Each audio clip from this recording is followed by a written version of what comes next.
You ask Tiger to solve. This deals with linear equations with one unknown. The final result is x equals 23/2. Let's solve it step by step. Simplify the expression. Expand the parentheses. Group like terms. Multiply the coefficients. Simplify the arithmetic. Group all constants on the right side of the equation. Subtract 18 from both sides. Simplify the arithmetic.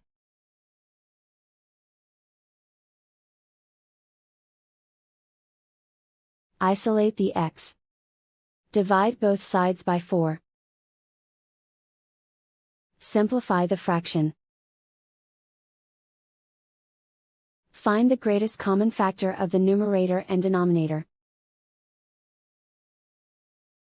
Factor out and cancel the greatest common factor. And so the final result is x equals 23/2.